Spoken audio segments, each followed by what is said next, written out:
Oke teman-teman, ini narasumber kita, bintang tamu kita udah datang. Tapi sebelum kita memulai, Coach, kita mari bersama-sama menyanyikan lagu Indonesia Raya dulu. Terima kasih. Pamit Ya, turun, Jak. Turunin, Jak. Oke, terima kasih. Assalamualaikum. Waalaikumsalam. Waalaikumsalam warahmatullahi wabarakatuh. Apa kabar, Coach? Ya, alhamdulillah baik. Salam kenal Oke. buat teman-teman semua. Salam kenal juga, Oke, Coach. Coach. Salam kenal. Saya Mimit dari Madura. Teman saya itu, monggo Bang J siapa? Saya Ajay dari Malang. Salam kenal, Coach. Oke. Ya. Coach, malam ini kita bincang santai, tapi kita pengen tahu sepak bola Indonesia dari sisi Coach Iwan. Tapi sebelum itu ada beberapa pertanyaan, Coach. Dan nanti di akhir acara kita menaikkan tamu-tamu yang ingin bertanya langsung kepada Coach Iwan. Siap. Coach Iwan berkenan, ya. Ya. Selain itu, Coach, selesai acara, video ini kita download dan kita sebarkan. Coach Iwan bersedia? Siap. Insya Allah. Siap. Siap. Terima kasih, Coach. Terima kasih, Coach. Oke, Coach. Kalau saya melihat biodata dari Coach Iwan ini apa betul lisensi pertama kepelatihan itu di Belanda, di KNVB? Itu betul, Coach? Sebelum pada saat saya berangkat belajar di KNVB, tapi sebelumnya saya sudah mengantongi sertifikasi A-License AFC. A-License. Oh, A-License AFC. Ya. Oke, A-License AFC. Siap. Tahun 2002 ya, Coach ya, kalau nggak salah. Tahun 99. Oh gitu. Ya, siap. 9. Tapi pada saat itu saya sudah punya A-License. Iya. Siap. Kalau di era itu, Coach, AFC A itu bisa melatih di klub teratas Liga Indonesia waktu itu belum apa enggak, Gus? Iya, karena yang paling tinggi pada saat itu sertifikasi untuk di Indonesia itu adalah A-License. Dan itu cukup lama, kita hanya bertahan tidak banyak. Mungkin hanya sekitar 13 orang pelatih yang mengantongi sertifikasi A-License di Indonesia. Dan alhamdulillah saya itu yang termuda. Asik. Saat itu, Coach. Ya, Kalau boleh tahu, Coach masih ingat gak siapa aja kira-kira saat itu? masih. Siapa aja, Coach? Siapa, Coach? Pada saat itu Sultan Harhara, Sultan Beni Harara ya. Dolo, Almarhum. dan Nurwindo,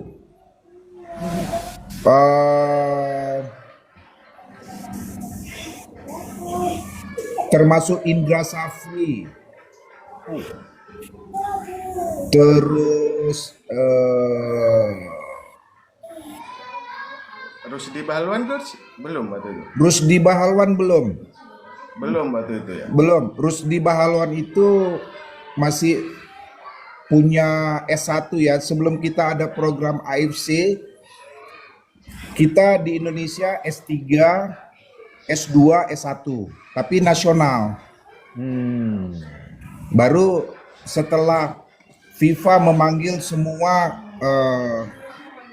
konfederasi ya, untuk Asia, AFC, untuk Eropa, UEFA, terus menyamaratakan, mencoba untuk menyamakan kurikulumnya. Nah, Indonesia itu mendapat penghargaan sebagai salah satu negara di dalam membuat pilot project sertifikasi yang dikeluarkan oleh FIFA dan konfederasi pada saat itu.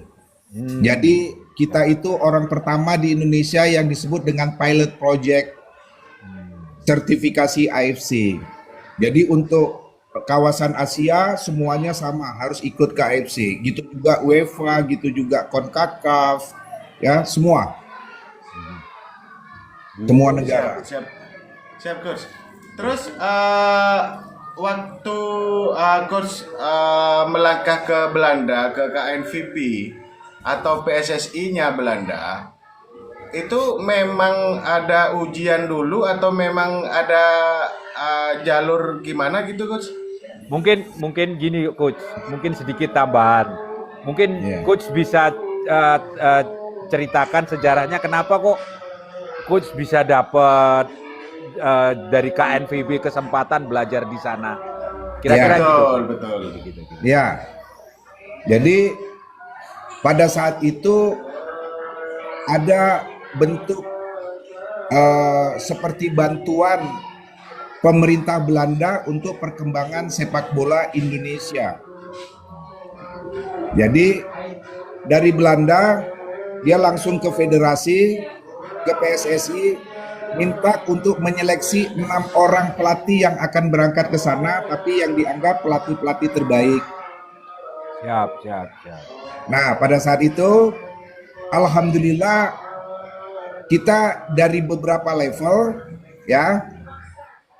Pada saat itu ada Edward Chong dari level C license, dia yang terbaik di C license pada saat itu. Terus berangkat dari akademisi ada almarhum Satya Bagja, karena dia juga salah satu instruktur fisiknya di Indonesia. Terus ada juga dari akademisi Safruddin Fabanyo mewakili B license, dan kebetulan saya dianggap orang yang bisa ngomong, saya mewakili A license dari 6 pelatih, termasuk salah satunya kakaknya Rocky Putirai. Jadi Siapa itu coach? ada Siapa nama? kakaknya Rocky, namanya siapa saya lupa ya. Karena pada saat itu Charles Putirai ya coach? bukan, Charles adiknya. Itu adiknya. Oke. Adiknya malah. Jimmy Putirai yang main di Niak Mitra. Siap. Betul. Jimmy Siap. Putirai. Jadi pada saat itu memang ada permintaan pemerintah Belanda supaya PSSI agak sedikit KNVB waktu itu. Kalau bisa ada yang dari berdarah Ambon. Jadi pelatih PSA Ambon dan pelatih Persiter Ternate prioritas. Karena mereka langsung yang merekomendasikan. Baru kita. Jadi ada 6 orang pelatih yang belajar di sana. Pada saat itu kita lumayan lama, ada 1 bulan lebih. Kita belajar dari level yang paling bawah, level youth development-nya di KNVB sampai ke profesional. Jadi di sana kita berkunjung misalnya ke pertandingan Ajax lawan Feyenoord, kita habis itu bikin match analyze. Jadi memang itu program yang khusus dibuat ya oleh KNVB, di mana berkolaborasi antara level youth dia bikin sampai ke profesional. Jadi memang pada saat itu sangat berat, terutama kawan-kawan pelatih yang level sertifikasinya level ininya masih rendah. Jadi oleh instruktur di sana dia bilang sama saya, Coach Iwan, tolong kau bantu kawan-kawan kau karena materinya kita berat sekali. Dia tahu itu. Jadi kawan-kawan yang masih di level sertifikasi dengan level C, B, buat mereka terlalu berat memang pada saat itu. Jadi saya dianggap untuk yang bisa ngemong teman-teman yang lain ini. Karena saya yang paling tinggi sertifikatnya. Siap. Jadi gitu, Siap, Cak. Coach. Terima kasih. Oke, kita sekarang lebih mundur lagi nih, Coach. Perjalanan Coach Iwan selama masih aktif di sepak bola. Coach Iwan dulu klub mana aja yang pernah main? Saya kapten tim nasional U16 tahun 86 dan saya pemain tim nasional U19 di waktu yang sama, dan Indonesia lolos masuk ke final round Asia. Karena saya atlet Ragunan. Iya, iya, iya. Oh, Saya iya betul. mewakili terpilih dari Aceh untuk bergabung ke tim nasional U16 dan U19. Dan Siap. alhamdulillah tahun 86 Indonesia lolos semuanya ke final round Asia. Pada saat itu pelatih kita Mr. Bukar Papi, Jerman. Oh, Ya, setelah saya dari tim nasional itu lulus SMA, saya lama bermain Cak di Pelita Jaya. oh iya. Jadi- masih era Galatama berarti Gus. Masih Galatama. Jadi Oh, kalau Galatama. boleh sombong-sombongan, sekarang prestasi terbaik sejarah sepak bola klub di Indonesia adalah Pelita Jaya Pelita pada Jaya. saat itu tahun 91, di mana kita masuk 4 besar champion Asia. Champion. Yap. Yang sampai sekarang belum ada yang pecahkan rekor itu. Itu zaman saya, tahun 91. 91 itu ketum PSSI-nya siapa waktu itu, Coach? Nugraha Basus. Sekjen Siapa ya? ya? Sekjen itu, sekjen. Nugraha Basu sekjen kalau nggak Sekjen, salah. Coach, sekjen. ya? Iya, sekjen, sekjen. Antara Nugraha Besus sama Pak Trigus. Iya, Pak Nugraha Besus kalau nggak salah. Berarti sekjennya Tri Gustoro. Enggak, sekjennya Nugraha Besus, Pak ketumnya Tri. pada saat itu kalau enggak Cardono, Azwar Anas ya. Azhar Antara Wahid. kalau nggak Pak Aswaranas. Iya. Aswaranas. Siap. 91 Aswaranas, betul, betul. Ya, pada saat itu ya. betul. Oke. Coach, berarti Coach Cak Min Iwan. nggak tanya siapa pemainnya. Surabaya semua, ada Bongo Pribadi, Bambang Nurdiansyah pada saat itu. iya. Ruli Nere.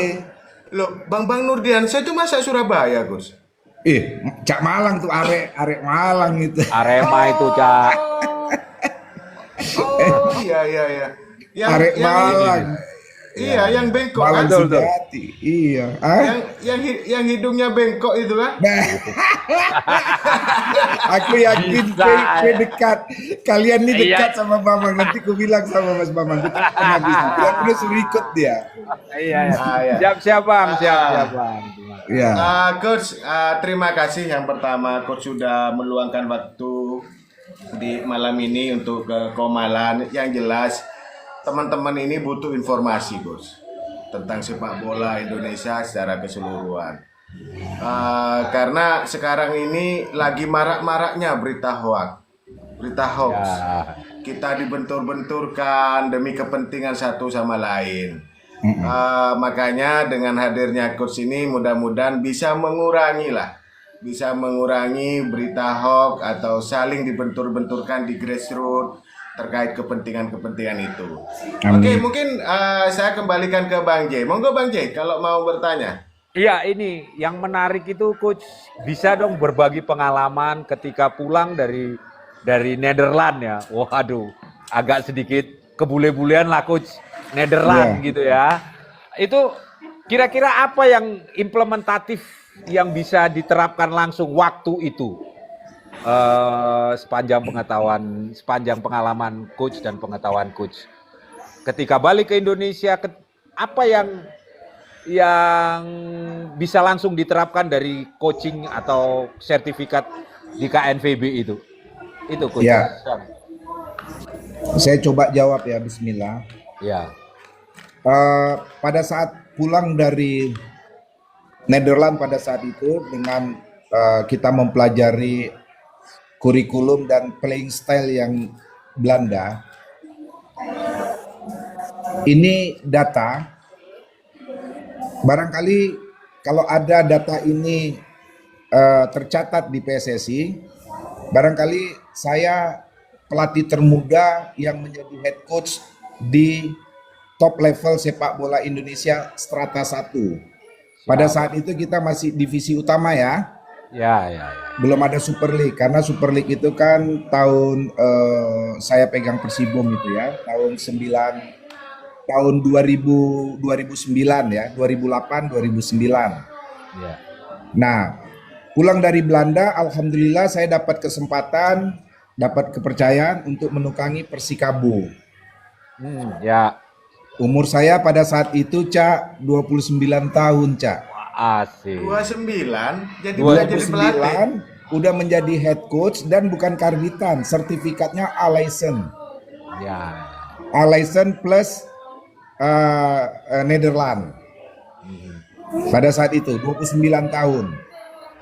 Terus dengan sombongnya karena belum punya experience banyak, ilmunya udah banyak tapi experience-nya belum banyak. Cobalah menerapkan apa yang kita belajar di Belanda. Padahal pemain saya pada saat itu, kalian boleh lihat data tahun 99 kalau nggak salah saya. Pada saat itu kompetisi masih dibagi ada 4 wilayah apa ya. Kebetulan saya Persikabo satu pool sama Pelita Jaya, terus Arema Malang, terus Persikota, terus kalau nggak salah Persikap Bandung. Siap. Ada satu lagi mungkin saya lupa, Cak. Saya lupa. Ya. Nah, dengan masih ego anak muda yang belajar dari Belanda, Cak, cobalah kita terapkan metode yang kita belajar di sana. Ya. Tapi Caca tahu hasilnya. Di tanganku aku pegang tim pertama ya. Siap. Pelatih muda pegang tim pertama kerja di profesional degradasi, Cak. Iya. Aku pegang Persikabo dengan bawa metode dari KNVB. Pada saat itu hasilnya Persikabo degradasi tahun 98 atau 99. Sorry, 2008. Reformasi kan 97 ya. 97 98. Setelah reformasi langsung tuh tahun besoknya. Padahal Caca tahu pemainku pada saat itu hebat. Ada Ferry Sandria di situ, Henry Susilo, Yap. ya, terus Aris Indarto, Agus Suprianto, terus Heri Rafni Kotari. Bintang Pada semua saat ya coach itu. ya. Top. Ada Hendriawan, Rasito Amsa yang kalian pasti kenal semua. Ya. Kipernya Tata Saptaji. Tapi pada saat itu saya belum beruntung. Dengan masih sombong ya, menerapkan ilmu yang dapat dari KNVB, ternyata pengalaman yang saya dapatkan apa? Ternyata pada saat itu ilmu itu, knowledge itu masih terlalu tinggi untuk level sepak bola Indonesia. Jadi apa spesifikasinya? Pada saat itu orang-orang di Indonesia belum banyak berlatih dengan metode small side game. Saya barangkali pelatih pertama yang udah selalu berlatih dengan metode small side game, banyak small side game. Di mana penekanannya ada selalu di decision atau ambil keputusan dalam situasi tertentu. Nah, ternyata pemain kita pada saat itu belum sampai. Jadi berangkat dari pengalaman itu, akhirnya saya mencoba sekarang pada saat saya pegang tim dengan prestasi yang mungkin Caca ini semuanya udah tahu torehan prestasi yang saya buat, selalu akhirnya mencoba untuk turun ke bawah. Jadi kadang-kadang kita harus menekan egonya kita, kesombongannya kita terhadap ilmu yang kita punya. Kita harus lebih humble untuk bisa lebih turun ke bawah, karena yang kita capai adalah efektivitas. Siap. Ya, jadi kadang-kadang hal-hal yang sederhana di sepak bola Indonesia justru itu yang membuahkan prestasi. Ya. Jadi dengan kata lain ada gap knowledge ya waktu itu ya. Setuju, Cak. Coach ya. Dan jauh banget, tapi kalau Jauh sekarang banget. dia semakin mendekat. Ya, Jadi siap. pertanyaannya, dengan saya berangkat tahun 99, saya belajar di KNVB, pertanyaannya apakah itu masih update untuk saat ini? Pertanyaannya itu. Ya. Ternyata kita mungkin berapa tahun yang lalu, ada 2-3 tahun yang lalu ada coaching conference di mana diundang ke Jakarta semua coach baik dari pro license sampai ke level bawah dari daerah kita kumpul ya, terus dengan tamu technical director dari AFC yang kebetulan orang Belanda. Terus dia membuat satu contoh kurikulum kepada kita semua. Ternyata kurikulum yang dia sampaikan adalah apa yang kami belajar pada saat di Belanda. Jadi artinya kurikulum itu masih sangat update di mata direktur teknik AFC ini untuk level Asia, mungkin juga dunia. Jadi begitu istirahat, saya coba datengin dia, saya bilang, coach, apa yang coach saya sampaikan semuanya sudah di sini saya. Saya belajar di FVB dan saya belajar tentang kurikulum namanya TIC kalau di sana ya, teknik, insight, communication. Wah, dia senang sekali Cak, langsung dia pulang. Oh ya, iya kan saya pernah belajar di Belanda tentang apa yang coach sampaikan barusan, apa yang coach paparkan. Ya gitu. Nah, gitu. jadi keilmuan yang kami belajar di sana sampai saat ini itu masih cukup update. Up to date ya. Ya, belum jauh banyak. Bahkan kalau boleh jujur, saya kemarin ikut Pro License. Ya, Pro License yang pertama di Indonesia.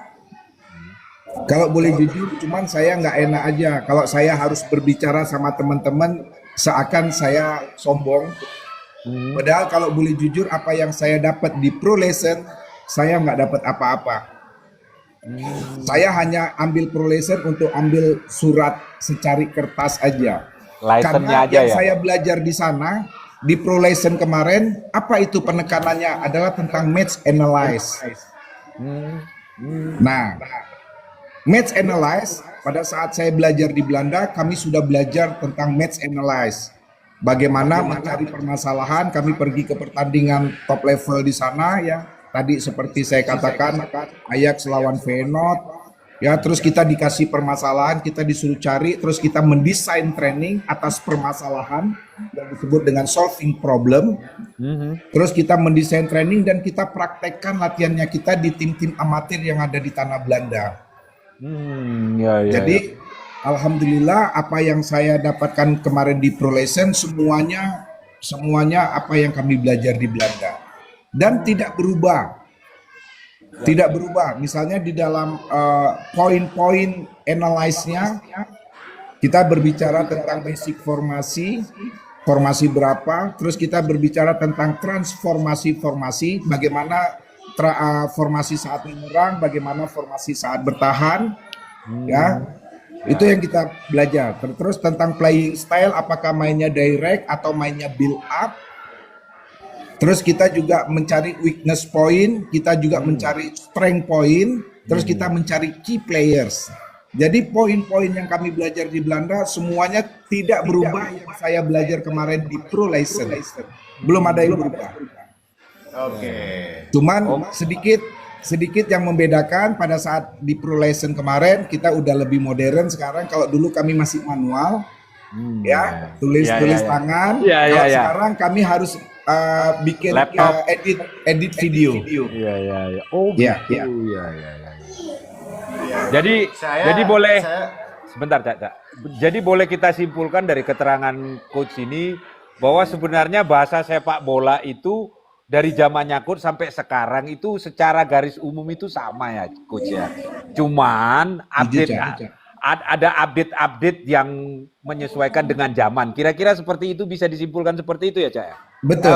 Coach ya. Oh gitu. Betul. Karena kadang-kadang yang berubah itu bahasanya Cak. Jadi contoh kalau kita mengartikan pada saat kita bermain, dulu kita bilang selalu awareness. Awareness itu kita membaca situasi, read the game dengan dengan panca indera mata kita awareness. Tapi bahasa sepak bola modern sekarang menjadi scanning. Padahal artinya sama aja. Intinya sama aja ya coach ya. Intinya sama aja. Siap. Iya. Silakan Camit. Coach, kita mulai bergeser ke tema utama ini, Coach. tentunya tentang timnas. Tapi sebelum itu nanti pengumuman buat teman-teman yang di bawah. Teman-teman boleh naik nanti jam 20.15. 20.15 teman-teman boleh naik, boleh nanya.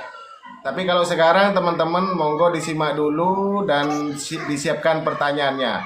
Dan pertanyaan saat naik harus on cam, harus nampak wajahnya biar fair. Karena tamu kita udah on cam, wajahnya kelihatan.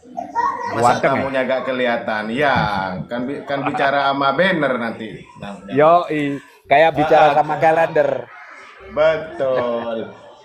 Coach, timnas kita sudah masuk ke round 3 dan sekarang ada di peringkat ketiga. Pelatih baru sudah datang. Beberapa pemain diaspora sudah siap bergabung. Menurut coach, peluang kita lolos langsung ke round 3 kira-kira gimana coach? Monggo. Kalau saya optimis kita bisa. Amin. Kita Amin. coba sedikit kembali ke belakang lah ya. Kita coba review ya. Pertama kita coba bahas tentang apa yang sudah dilakukan oleh Sintayong. Kita sepakat barangkali semuanya, Sintayong sudah memberikan sesuatu yang terbaik untuk sepak bola kita, ya.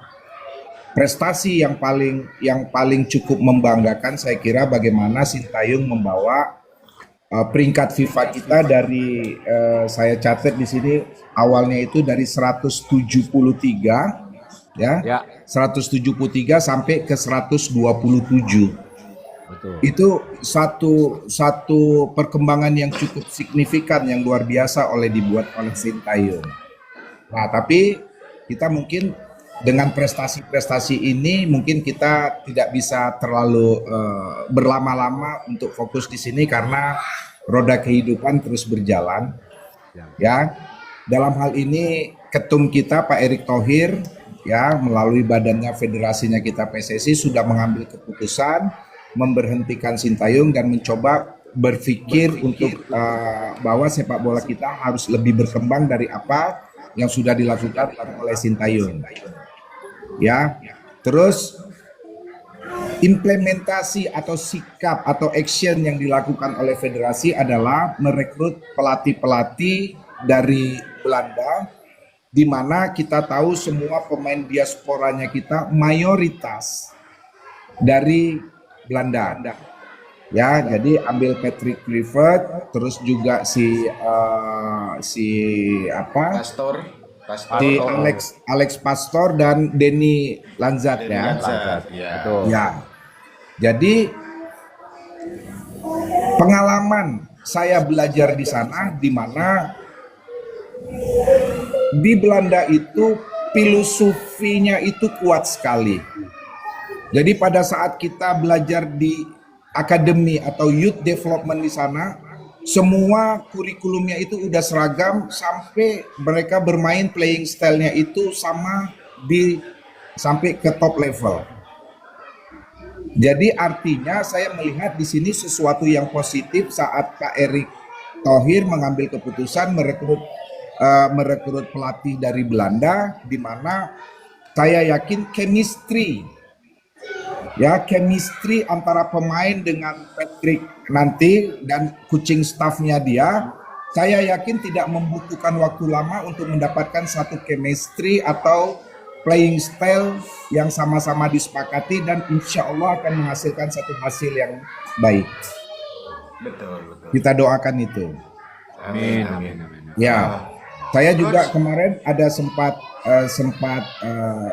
hadir diundang di podcastnya Bang Yusuf Ibrahim ya. Ya, di mana pematerinya kemarin juga ada Bung Joy dan Kesit. Saya juga coba sampaikan ini, mudah-mudahan ini bisa menjadi satu keputusan yang terbaik. Nah, tapi saya juga tekankan di sini ya, filosofi yang dibawa oleh pelatih ini, di mana sama-sama kita tahu Belanda kuat sekali dengan total footballnya, ya, bermain dengan gaya main yang terbuka, mengandalkan bermain dengan possession play, passing-passing yang vertikal, ya, position dan passing-passing yang vertikal, passing-passing ke depan, ya. Tapi kalau kita melihat peta kekuatan Asia saat ini, kita juga harus barangkali nasihat untuk Patrick, mohon maaf dengan segala kerendahan hati. Nasihat untuk Coach Patrick adalah atau coaching staffnya, bagaimana mereka juga harus bisa lebih humble untuk menerapkan satu filosofi di mana kita juga harus melihat kekuatan lawan.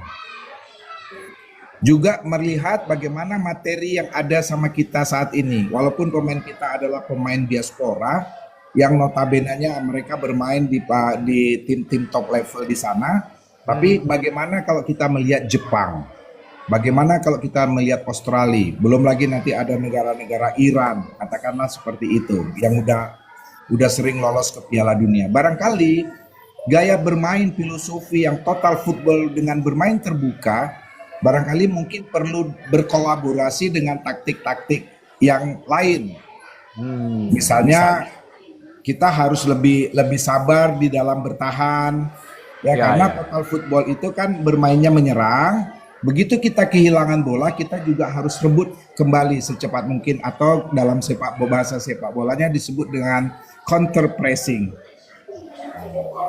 Nah, jadi barangkali kalau ketemu Jepang, kalau kita main terbuka, saya kira itu udah ada gambaran yang dimana kemarin kita kalah sampai 4 ya, kalau nggak salah ya. Ya 4-0.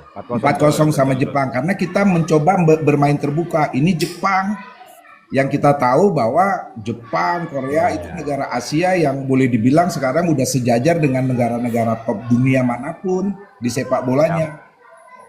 Jadi seperti itu. Jadi Coach Patrick dan jajaran staf pelatihnya harus bisa lebih fleksibel di dalam menerapkan total football, terutama di dalam hal playing style-nya tadi ini. Apakah bermain dengan total football yang murni, apakah coba berkolaborasi dengan taktik-taktik yang kira-kira berorientasi kepada result atau hasil. Siap. Iya. Oke, Coach, saya mau nanya lagi nih, Coach. Coach Iwan di era masih aktif di sepak bola, di usia 19 udah pernah dilatih pemain asing oleh pelatih asing dari Jerman tadi ya? Bukan 19, dari umur 16. Oh 16, Iya. Oh 16 udah merasakan pelatih asing dari Jerman. Saat itu pelatih Jerman udah bisa bahasa Inggris gak, Coach? Waktu itu dia pakai bahasa Inggris, sedikit-sedikit bahasa Indonesia. Kami dengan keterbatasannya mencoba untuk mengerti, dan alhamdulillah nggak ada masalah, karena asistennya beliau pada saat itu juga kadang-kadang sebagai translator. Selama Coach Iwan jadi pemain, Coach Iwan pernah nggak merasakan dilatih pelatih asing tapi dia tidak bisa bahasa Inggris?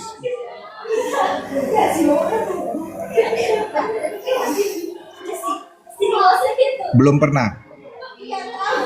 Belum. Karena waktu saya Pelita Jaya, kita juga pelatihnya dari Yugoslavia, Mr. Selimir, dia pakai bahasa Inggris bagus. Oke. Coach Iwan saat di era Timnas 91, Coach Iwan sudah ada di Timnas? Saya terakhir masuk tim nasional senior pra Piala Dunia tahun 89 karena aku cedera ya, Cak. Jadi pada saat itu mau TC ke Jerman, tinggal tahun 89, udah dipanggil dari Pelita, terus tinggal seminggu mau berangkat, ligamenku kena. Akhirnya saya nggak jadi berangkat, diganti sama Maman Suryaman yang menggantikan pada saat itu, dari Pelita Jaya juga. Jadi prestasi saya untuk tim nasional senior tidak terlalu istimewa, hanya sampai ke tim nasional senior, tapi habis itu nggak lama. Ya. Saya hanya bermain di level klub, terutama Pelita Jaya ya, lama di Pelita Jaya. Siap. Coach, ketika ada pelatih asing, yang notabene waktu itu di eranya Coach Iwan sangat sedikit pemain kita yang bisa berbahasa Inggris. Ada kesulitankah cara komunikasi atau pelatih menerapkan taktikal untuk di lapangan? Saya nggak tahu sekarang ya di mana sepak bola semakin berkembang, terus mengedepankan soal taktikal, gitu. Tapi pengalaman saya pada saat itu rasanya tidak ada yang terlalu sulit, ya tidak ada yang terlalu sulit karena menurut kami bahasa sepak bola itu kan internasional. Exactly. Iya, jadi tidak ada yang sulit buat kami. Apalagi kalau misalnya dia bicara itu kan sambil nunjuk gitu. Sambil nunjuk. Apalagi dia punya ada papan atau strategi board, dia bisa terangin di strategi board. Ya, siap. Jadi tidak terlalu sulit. Nah, gitu juga pengalaman saya kerja di top level, saya bekerja dengan pemain-pemain asing karena bahasa Inggris saya jujur aja nggak terlalu bagus. Nggak pernah punya masalah soal komunikasi. Jadi pada saat saya menerangkan ke mereka, terutama pada saat saya panggil face to face dengan bahasa Inggris saya yang terbata-bata, mereka cukup bisa mengerti karena dibantu dengan strategi board. Ya, betul. Dan saya dapat bocoran pelatih Indonesia pertama yang make papan itu adalah Coach Iwan katanya. Itu betul, Coach? Ya. Iya. Jadi ini mohon maaf nih Cak, dengan segala kerendahan hati, sorry. Saya kadang-kadang nggak habis pikir pada saat itu ya, kalau sekarang rata-rata di top level udah ada strategi. Kalau saya setiap melatih itu selalu ada strategi board yang besar di pinggir lapangan maupun yang saya pegang begini. Karena buat saya pada saat kita bekerja di top level, taktikal itu kan nomor 1. Betul. Jadi bagaimana mungkin kita cerita taktikal tapi kita tidak punya strategi board, strategi taktikal gitu kan, strategi board untuk taktikal. Jadi kan nggak mungkin. Jadi saya menilai nggak habis pikir dengan pelatih-pelatih yang dia bekerja di top level tapi kok nggak punya strategi board. Apa yang dia sampaikan ke tim ini? Jadi begitu Cak. Itu pertama kali, mohon maaf Coach. Itu udah pakai spidol apa masih pakai kapur, Coach? Bisa aja Cak Mimit ini. Cak Mimit Enggak, serius ini. spidol lah. Oh, Spidol. Oke. Oh ya. Oke. Ini terkait dengan taktikal juga ya. Karena kita kan di sini mau mengedukasi kan, Coach ya. Ini kan ada berkembang, ada berita-berita di luar, khususnya di sosmed seperti ini banyak pelatih-pelatih online kan yang mengkritik ketika J.Itses itu kumpul sama temannya ngadakan rapat sendiri. Itu sepanjang pengetahuan Coach ya, itu hal yang lumrah atau bagaimana sih Coach? Coach juga pernah jadi pemain, pernah jadi apa pelatih. namanya, jadi pelatih. Itu menurut Coach gimana Coach?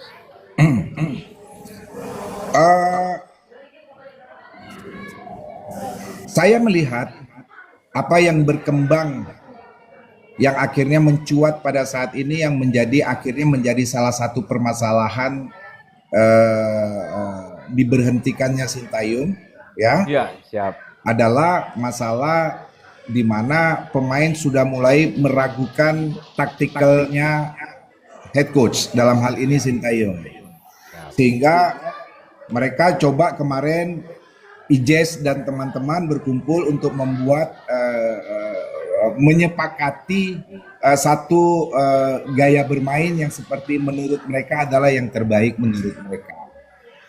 Sekarang pertanyaannya, kalau saya Siap.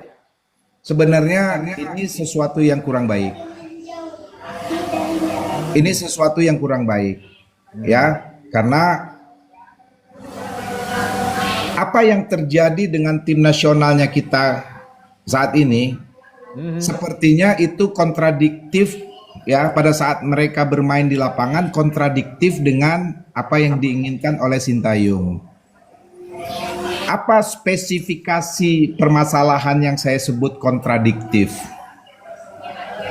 Pada saat Sintayong datang ke Indonesia, ya, dia melihat, tentu mempelajari level pemain Indonesia, terus mencoba untuk membandingkan dengan negara-negara yang ada, negara-negara yang sepak bolanya katakanlah nomor 1 di Asia. Akhirnya dia mengambil satu kesimpulan, bahwa ini yang harus diperbaiki dari sepak bola Indonesia. Dalam hal ini adalah tim nasional. Apa itu? Pemain Indonesia ternyata lemah dalam hal conditioning. Dia menilai pada saat itu, ya, Caca mungkin setuju. Terus dia melihat ternyata pemain Indonesia ini tidak mungkin untuk level tim nasional, ya, di mana Sintayong masih mengajarkan cara passing yang benar. Mungkin Caca lihat videonya Sintayong waktu awal-awal datang, sehingga dia menyepakati, kondisi fisik pemain Indonesia harus diangkat, ya, dengan selalu bermain dengan mengedepankan dari sisi faktor mentality, yaitu militan. Ya, apa bentuk dari militan yang paling kuat, yang perubahan yang dibuat oleh Sintayong adalah pada saat pemain-pemain tim nasional kita terlewati oleh lawan, pemain kita kuat sekali dalam hal chasing. Itu yang berubah. Kalau dulu kan pemain nasional kita kalau udah dilewat, ya udah lewat. Tapi sekarang enggak, pemain nasional kita lebih militan, pressingnya kuat, 1v1-nya kuat, itu yang dirubah oleh Sintayong. Itu secara individu. Jadi dia mengedepankan masalah kondisi fisik dan membangun mentality, kepercayaan diri dan sebagainya. Nah, terus itu sekarang kita berangkat ke next level. Apa yang paling cocok untuk tim taktikal sekarang setelah individunya dibangun itu? Ternyata pemain Indonesia, Sintayong sepakat bahwa ternyata pemain Indonesia cocok bermain dengan compact defense dan counter attack. Setuju ya? Mungkin kalian setuju. Awal-awal keberadaan tim Sintayong dengan tim nasional kita sampai akhirnya kita progres, kita improve, ya, bermain dengan gaya compact defense dan counter attack. Nah, masih datang pemain diaspora, tambah 3 pemain, 4 pemain masih bermain dengan gaya gaya yang sama. Nah, tapi terus berkembang. Ternyata pemain diaspora makin banyak yang berdatangan. Nah, jadi di sini saya melihat barangkali Sintayong juga belum saatnya kita merubah gaya bermain. Sementara tanpa disadari Sintayong, pemain-pemain kita udah 11 orang, bahkan mungkin lebih, yang udah berdatangan, yang bermain di Eropa dengan gaya bermain yang mengedepankan possession. Nah, jadi saya melihat permasalahannya di sini. Akhirnya pemain-pemain Eropa nggak nyaman dengan bermain gaya Sintayong dan mencoba untuk berdiskusi, membangun gaya bermain sendiri. Dan pada saat, makanya saya juga kemarin sampaikan di salah satu podcast, saya bilang pada saat terakhir keberadaan Sintayong di tim nasional kita, sebenarnya tim nasional kita udah bermain dengan gaya itu. Jadi tidak lagi bermain dengan gaya compact defense dan counter attack. Tapi lebih bermain kepada bagaimana bermain dengan mengandalkan possession dan umpan-umpan yang tadi saya bilang, ya, mengutamakan umpan-umpan yang ke depan. Betul. Siap. Nah, jadi sebenarnya pada saat Sintayong juga menyepakati, walaupun dia tidak hadir di dalam kesepakatan itu, tapi pada saat kadang-kadang pemain juga harus sadar, pada saat dia menyepakati dengan playing style yang seperti itu kan adalah salah satu kecerdasan daripada Sintayong, karena dia juga tahu, oh iya, mungkin ini juga bisa. Hmm, Sementara dia pemegang sabuk kekuasaan kan, kalau dia bilang jangan kan pemain nggak bisa. betul, Tapi kalau betul. dia mengikuti berarti kan dia akhirnya juga seorang pelatih yang hebat. Ya, artinya dia juga melihat bahwa dengan merubah gaya bermain mungkin kita bisa, dan itu terbukti. Ya, kita kalah dari Cina seperti kita menang dari Cina. Kita bermain dengan gaya bermain yang cukup ofensif. Siap, siap, siap, siap, Coach. Siap, Coach. Oke. Ya. Jadi Oh, seperti Oke, itu. coach. Kak. Oke, Jadi oke. artinya kesimpulannya itu tadi, kita sebagai pelatih barangkali kita juga bisa fleksibel ya, tapi sebagai pemain sebenarnya saya kurang setuju karena barangkali kita sepakat budayanya Belanda itu selalu memang mengedepankan Direct gitu ya. musyawarah ya. Itu sistem Oke. karena sama kami waktu belajar di KNVB hari pertama instruktur bilang saya mau kelas ini hidup, kalau kita sebut di sini interaktif, kalau di sana sebut dengan didaktis praktikum. Jadi Siap. dia mau kelas itu hidup, dia nembak ke kita, jadi dia tahu permasalahan dari kita. Jadi Oke. itulah memang gayanya Belanda, Cak. Keren. Jadi teman-teman, selama ini kita kan selalu bermain asumsi. Akhirnya apa? Ini yang mau saya jelaskan. Kita benar-benar mau dibentur-benturkan di tingkat bawah.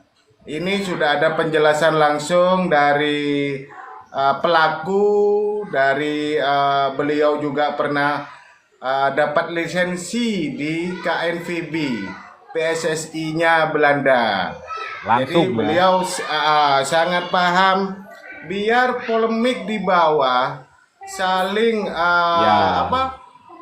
dibentur-benturkan, hentikan itu, stoplah itu. Beda pandangan intinya sudah biasa. Karena gini, sepak bola Indonesia pada intinya butuh dukungan dan doa kita, bukan malah diperdebatkan. Apalagi sampai ada debat yang dirupiahkan dan lain-lain. Janganlah. Ya, Timnas kita butuh kehadiran kita, butuh support kita, butuh dukungan kita. Itulah yang saya tarik dari bahasa Coach Iwan mulai dari awal sampai barusan itu. Jadi teman-teman, mari kita hentikan itu. Yang pelaku udah ini ya, udah ngobrol langsung. Sekarang saya geser ke Bang J. Monggo Bang J, kalau mau bertanya. Sebelum saya Ya. menanyakan teman-teman. Ya gini Coach, ini yang menggelitik ya. Ada dua sih sebenarnya. Yang pertama, aku dapat bocoran juga, Coach. Coach sempat dipanggil ini is nothing lah ya, just joke gitu ya. Coach sempat dipanggil Jose Mourinho-nya Indonesia, kenapa Coach? Itu yang pertama. Ya, Jose Mourinho-nya Indonesia. Saya dapat bocoran beberapa kali kayak gitu ketika di Persebaya itu. Ketikanya kayak gitu ya. Tapi mungkin ini hanya bocor, mungkin orang iseng aja, coba tanyakan. Itu ya satu. Yang kedua ini agak little bit serius lah ya gitu ya. Gini, Coach. Mengingat menurut Coach tadi kan ada peluang kita besar melawan untuk lolos di ini. Nah, sejauh ini Kalau nggak salah kita butuh 4 poin ya. Kalau bisa 6 poin. Paling maksud saya paling tidak pada saat nanti kita 7. pertemuan dengan Australia dan Bahrain, Ya, 2 pertandingan minim. itu paling tidak 4 kita 4 poin ya. 4 minim. poin. Oke, lanjut Cak. Untuk menjaga asa kita lanjut atau langsung masuk begitu ya. Iya. Nah, sejauh pengalaman Coach ini nih, dan Coach juga udah pernah dilatih di KNVB langsung ya. Ini sejauh apa sih nanti skema atau taktikal yang akan diterapkan oleh Coach kita yang baru ini? Mengingat, ya kan, target kan sudah disampaikan oleh beliau sendiri bahwa beliau menargetkan 4. Begitu ya kira-kira yang ada gitu. Sejauh apa ini karena kan selama ini ada perbedaan menurut saya sih, perbedaan pelatih. Sejauh apa ini mempengaruhi Coach? Yang itu yang mau saya sampaikan. Silakan, Ya, saya tanyakan, Siran. Oke. Pertama dulu, Cak. Saya nggak tahu, tapi tiba-tiba itu media aja yang akhirnya buat Oke. Coach Iwan adalah Mourinho-nya Indonesia. Barangkali mereka melihat melalui statement-statementnya saya pada saat saya bekerja di top level ya. Iya, siap. Terutama pada saat lawan Persib. Jadi buat mereka itu digoreng dan akhirnya selalu dianggap itu menjadi kontroversi.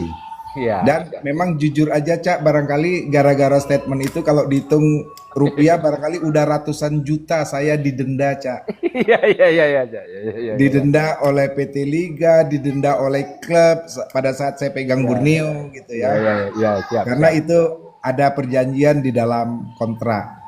Jadi saya kira itu sah-sah aja lah, bagaimana itu di luar kapasitasnya saya karena orang yang menilai Siap. dari luar dengan segala apa yang saya sampaikan. Tapi intinya di sepak bola Indonesia saya cuman satu, saya hanya berpikir saya mau kerja jujur. Jadi memang saya tahu apa yang saya sampaikan kadang-kadang itu tidak nyaman untuk orang-orang yang punya kepentingan lain di luar kepentingan sepak bola sendiri. Nah, jadi saya tahu itu. Jadi buat saya, satu yang saya pegang saat ini bahwa satu filosofi yang kuat sekali saya yakinin bahwa seorang coach itu harus punya integritas. Siap. Itu yang saya pegang sampai Siap, saat ini. Coach. Walaupun Setuju, Coach.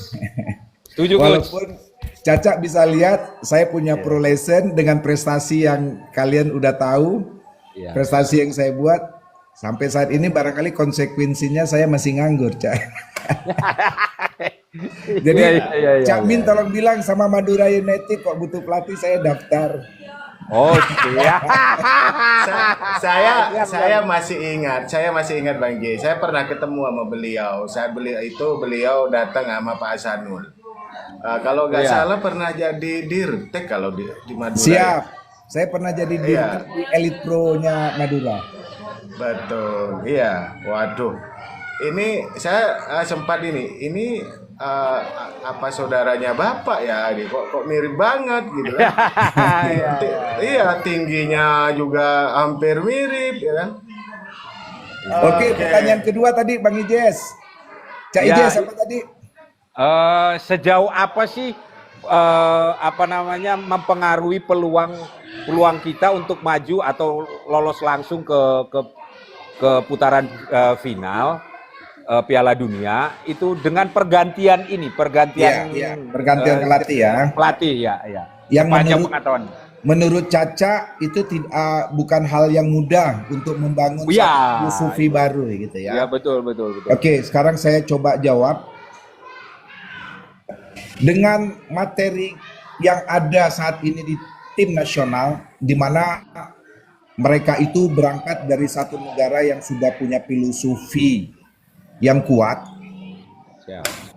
Pertama, saya bisa yakinkan bahwa bukan hal yang sulit untuk jajaran coaching staff tim nasional kita saat ini yang dipimpin oleh Coach Patrick untuk membangun satu filosofi yang baru. Karena sebenarnya dengan kualitas individu yang ada, sekarang kalau kita mau jujur, apa sih yang baru dari sepak bola pada saat mereka memahami tentang pemahaman principle of play? Itu seluruh dunia itu kan pasti sama. Pada saat kita lawan pegang bola, berarti bagaimana kita bekerja dengan prinsip-prinsip bertahan yang benar. Ada pressure, ada cover, ada balance. Kira-kira begitu. Nah, itu kan bukan hal yang sulit. Pada saat tim kita pegang bola, terus kita sekarang bekerja dengan prinsip-prinsip attack yang benar.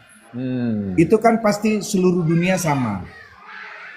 Nah, jadi untuk merubah satu playing style pada saat kita bekerja dengan pemain-pemain yang punya kualitas seperti yang ada saat ini di tim nasional, di mana mereka bermain di top level dengan negara-negara yang kompetisinya kita tahu sudah diakui, ya saya kira bukan hal yang sulit untuk jajaran coaching staff membuat satu filosofi atau gaya bermain yang baru. Nah, apalagi yang kita tahu, kita juga udah lihat bagaimana statement dari Coach Patrick, ya dia mau bermain dengan gaya total football. Nah, tim nasional kita yang tadi saya sampaikan di beberapa pertandingan terakhir sebenarnya sudah bermain dengan gaya total football. Al football. Iya. Betul. Oke. Oke. Oke. Kak Ijes. Bang J, sebelum saya menaikkan teman-teman di bawah karena udah pada gatel nih, Bang J di bawah Iya, ingin udah nanya banyak. langsung. Iya. Nanti ada kejutan Bang J. Ada temennya Gus Iwan yang kita naikkan. Tapi jangan oke. kalau dibuka Jangan kan bukan sekarang. kejutan. Bukan, Kalau dibuka iya. dulu kan, iya, ini ada temennya. Aduh, nanti apa ya yang mereka obrolin nanti Bang J ya? Apa soal Ya. restu atau soal aduh, Bisnis kuliner ya, bisnis kuliner ya. Iya. Apa lagi radar mencari ini janda-janda baru? Bisa. Oke. Tapi Coach, yang saya tanyakan, selama Coach Iwan menekuni sepak bola Indonesia dari awal karir sampai detik ini, apa sih yang membedakan ketum kita, kepengurusan kita yang sekarang sama kepengurusan yang baru? Apa yang membedakan itu sehingga kita di era Pak Erik itu kok banyak rekor yang terpecahkan gitu loh. Contoh U23 AFC lolos semifinal, senior lolos ke round 3, bahkan ada di peringkat 3, peluang lolos masih banyak, masih besar. Terus wanita juara AFF kemarin. Sekarang U17 lolos AFC, U20 AFC, senior lolos langsung ke AFC. Ini sejarah yang luar biasa. Apa sih yang membedakan itu, Coach, buat Coach Iwan? Saya melihat yang membedakan ketum kita sekarang ya Pak Erik dengan ketum-ketum sebelumnya. Satu, Pak Erik ini punya pengalaman di sepak bola top level yang sama-sama sudah kita ketahui. Ya, dia salah satu owner, salah satunya di Inter Milan, ya. Terus ada beberapa klub yang dia sebagai petinggi-petinggi di klub profesional di luar. Jadi berangkat dari pengalaman-pengalaman dia di dalam mengelola klub-klub profesional ini, saya kira itulah yang menjadi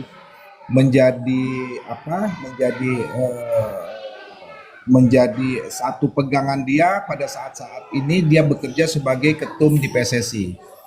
Jadi saya melihat sikap profesional. Jadi itu yang membedakan. Kalau ketum-ketum kita sebelumnya selalu saya melihat pendekatan secara kekeluargaan, ya, tapi agak berbeda dengan Pak Erik. Saya melihat Pak Erik dengan kemampuan knowledge-nya dia dalam sepak bola, ya, dia sangat profesional dan ingin membangun sesuatu yang profesional di sepak bola Indonesia. Ya, jadi itu satu. Yang kedua, saya melihat dia punya jiwa dia punya mimpi besar di sepak bola. Jadi itu yang selalu mendorong dia, merangsang dia setiap saat untuk selalu berbuat yang terbaik untuk sepak bola Indonesia. Dalam hal ini apa yang saat ini paling dominan, di mana dia cukup fokus untuk perkembangan tim nasional utamanya kita. Cuman sekali lagi saya sampaikan, ada sesuatu yang lebih penting daripada apa yang sudah dilakukan Pak Erik saat ini adalah pada saat tim nasional kita berkembang baik, ya, tim nasional utama kita berkembang baik. Bagaimana sekarang kita harus berpikir tentang youth development-nya kita sebagai regenerasinya mereka nanti, iya. Setuju. Iya. Oke, terima kasih Coach. Saya sudah mulai menaikkan tamu. Jadi tamu ini nanti bisa bertanya langsung. Tapi ini syarat ya buat tamu-tamu yang akan saya naikkan. Pertama itu harus on cam. Jadi On tolong cam. kameranya harus dibuka. Terus yang kedua, habis bertanya jangan turun, harus stay di atas sampai selesai.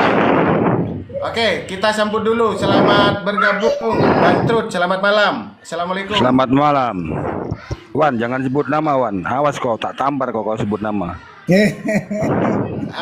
On cam dong, on monggo, cam dong. On cam, monggo di on cam karena ini Jangan. Enggak, aku bagian dari Rick. salah satu orang yang paling kecewa. Kenapa federasi nggak mengangkat temanku ini menjadi asisten Kluivert? Kenapa? Masya Allah. Si Iwan ini di Belanda banyak ilmu. Si Iwan ini temanku ini kultur sepak bola paham banget dia di Indonesia. Bagaimana pemain itu bertingkah dia paham. Makanya aku salah satu orang yang sangat menyesal karena Iwan ini terlalu pandai pada saat dia muncul gitu loh. Cuman dia nggak pernah menang sama aku.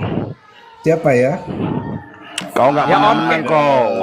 on cam lah senior, on cam. Gini Bang Trud, kasih dia clue sehingga beliau mungkin si A, walaupun tidak harus Jangan sebut membuka nama Wan, ku identitas. tampar kau Wan. Iya, kasih clue aja. Aku temannya Pak Banyu. Kau bukan 4 besar, aku yang 3 besar Asia. Berarti dari Kramayuda. Jangan keras-keras ngomongnya. Cuman sedikit nih kita berargumen. Iya. Pada saat Kramayuda juara 3 Asia, itu champion kah atau piala AFC? Sama-sama lah itu, yang penting 3 besar. Nah itu yang mungkin orang-orang salah, termasuk pemain Kramayuda sendiri. Karena yang Kramayuda juara 3 di Arab Saudi itu piala AFC. Betul. Tapi bukan champion. Yang penting 3 besar lawan. Setuju. Kramayuda pada saat itu pernah juara 3 Asia di Enggak, Arab Saudi. aku kecewa banget Wan, kau nggak terlibat di PK ini Wan. Bener Wan, aku salah satu idolamu, aku mengidolakan kamu. Kita teman-teman belum apa-apa, kamu udah jadi pelatih dan kamu sangat cerdas pada saat itu. Masya Allah. Dan ini serius ini ya, aku bukan berarti karena kau temen sehingga aku muji kamu, enggak. Untuk apa aku kau puji? Dapat duit juga enggak? Ya enggak? Memang kau terlalu pinter pada saat itu Wan. Siapa ya? Ini pasti Kramayuda, cuman siapa ya? Ya temennya Banyu ya pasti Kramayu. Udah lagi Coach dengan segala hormat coach. Minta beliau on cam coach. Kalau coach yang minta Kalau Ayo coach yang friend, minta on cam. Kan kita Ya. kadang-kadang kangen juga nih cerita masa lalu sepak Ya. bola kita yang luar biasa, friend. sebentar Tapi lah kamu senior. enggak, tapi kau harus ngakuin dulu kalau klubmu nggak pernah menang sama klubku. Betul. Kita Betul, ketemu aku 3 on cam kali. tapi jangan sebut nama ya. Kita ketemu 3 kali di final. Nggak pernah Di menang final kau. Piala itu dan 3 Milu. kalinya Pelita Jaya kalah menjadi runner up dan Kramayuda menjadi juara. 3 kali. Nah itu Berturut-turut. emang kau gentle sekali, idolaku Betul. kau. Yang terakhir kita kalah di Surabaya, kita final Kramayuda lawan Pelita, kita kalah lagi di final. Padahal di Betul. kompetisi kita ngalahkan Kramayuda. Betul. Tapi di turnamen kita selalu kalah. 3 kali kita ketemu di final. Nah, Tapi hebat emang tapi idolaku. Coach Iwan jangan sebut nama beliau ya, kalaupun sudah Ya. tahu ya, tetap panggil Bang Trud ya untuk menjaga identitas beliau. Ya tapi aku Ya. sampai sekarang ya, Cak, aku bertanya-tanya Oke, nih, oke. aku juga belum tahu nih. Enggak, Iya, kau oke, masih jangan. kau masih Oke, ingat oke, enggak? Bang Trud. Enggak, kau masih ingat enggak mie ayam Yusuf Baktiar? Mie ayam Yusuf, Masya Allah. Iyalah, Ragunan. Yusuf, iya. Gimana kau mau sukses pemainmu Peri?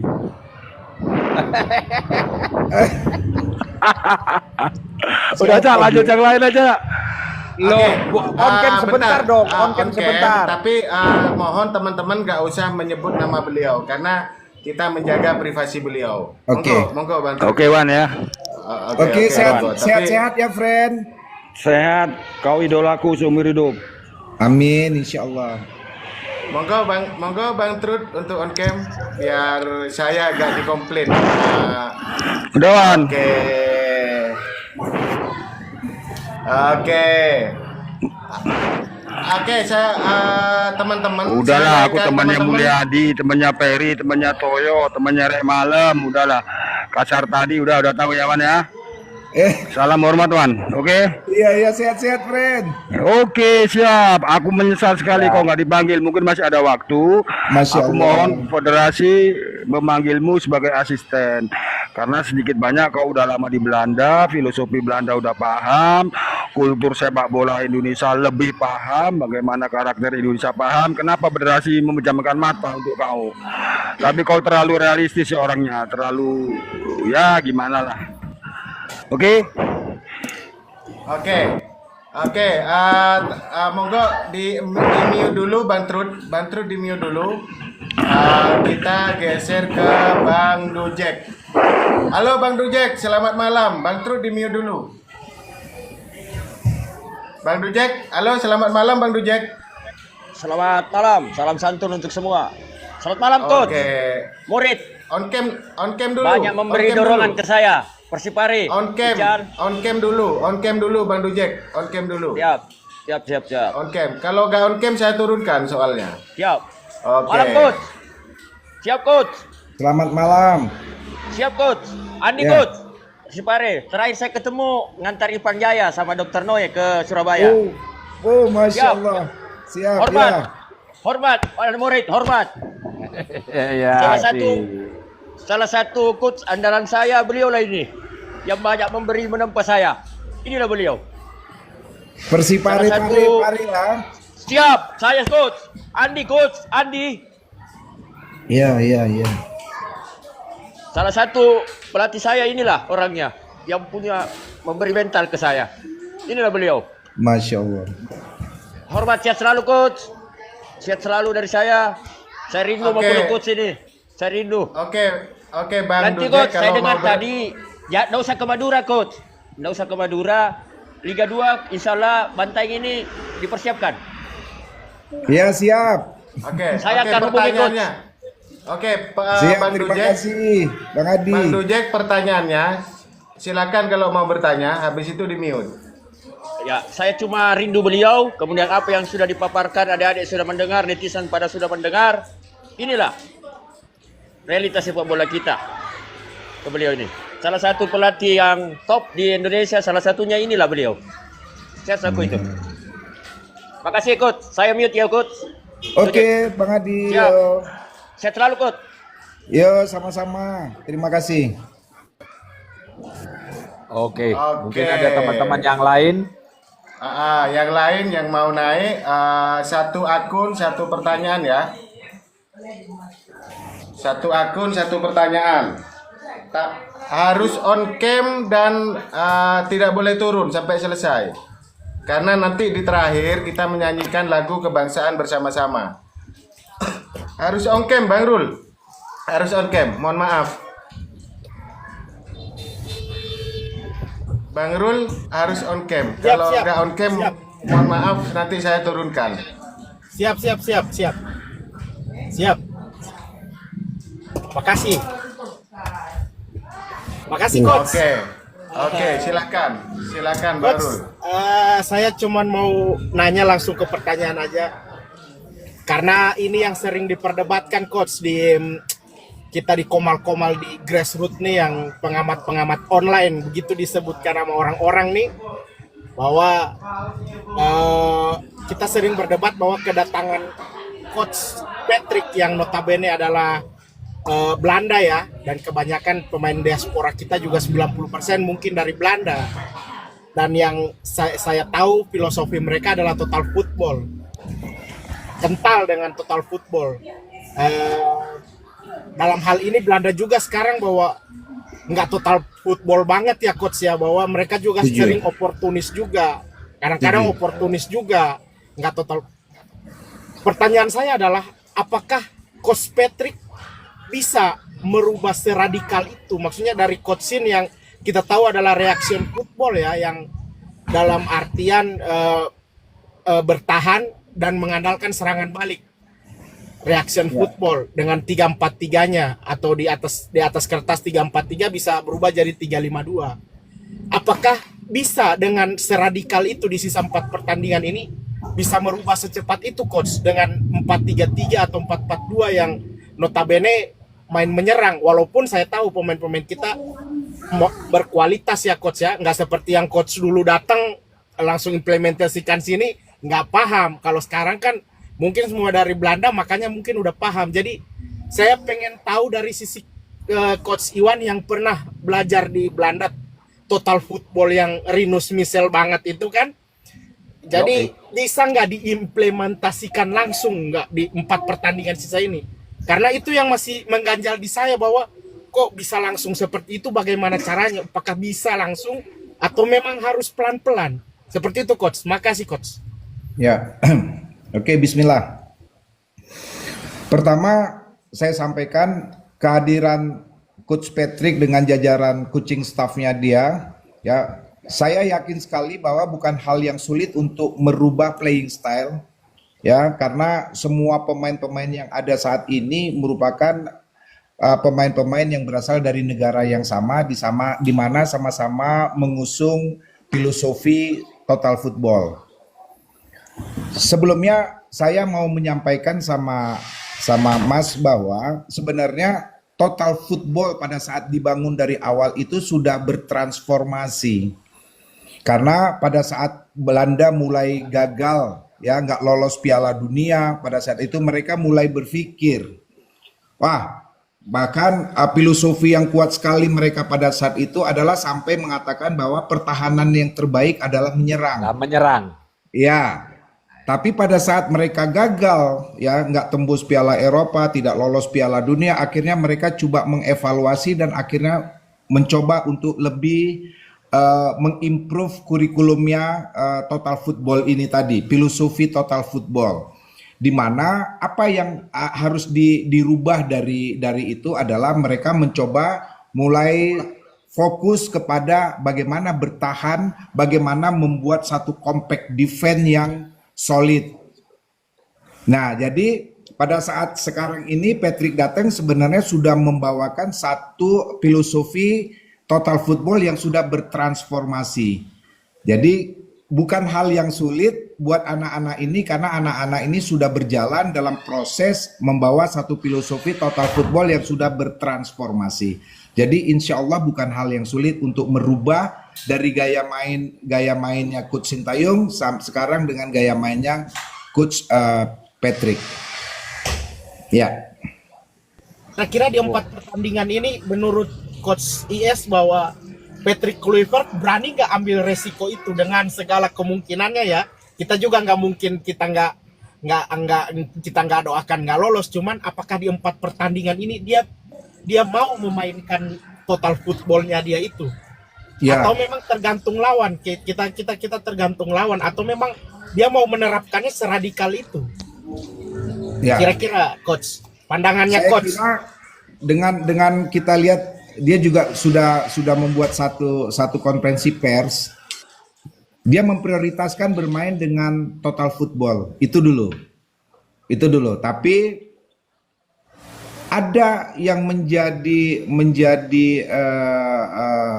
fokus ininya kita, bahwa di coaching staffnya dia punya satu si Alex Pastor itu adalah orang yang ahli di dalam match analyze. Jadi berangkat dari hasil analisa menurut si Alex Pastor ini, tentu itu akan dibangunlah satu playing style oleh Coach Patrick. Jadi artinya saya yakin sekali bahwa dia akan fleksibel. Setelah dia memprioritaskan total football, ya kan, tentu dia akan bergantung kepada hasil analisa dari Alex Pastor. Siap. Jadi contoh, pada saat semua pertandingan yang sebelumnya kan pasti udah ada rekamannya mereka. Kalau mereka mau bermain dengan gaya yang sama pada saat melawan Jepang, katakanlah seperti itu, ya kita akan kesulitan. Oke. Nah, ya. Oke. Boleh Terima sedikit? kasih. Boleh terima sedikit kasih tambahkan? Coach. Makasih coach. Boleh sedikit Bang Rul, terima kasih. Jangan turun dulu, tapi di mute. Kita dengarkan. Monggo Bang J. Gimana Bang J? boleh sedikit nambahin nun sewu, permisi coach dengan segala hormat. Filosofi yang berkembang itu kayak Jogo Bonito, terus total football sebenarnya itu sudah mati. Dalam artian mati tidak bisa diterapkan untuk di era sekarang. Tapi semangatnya itu pasti ada, gitu kira-kira ya coach ya. Setuju. Kalau nggak salah Setuju. saya mengartikan apa yang coach sampaikan ya. Iya, Gitu. sama lah. Kok kita cerita soal filosofinya Brazil, apa? Jogo Bonito. Joko Bonito, ya, Ya. di mana main dengan mengedepankan kualitas individu, ya, kualitas skill dari individu yang ada.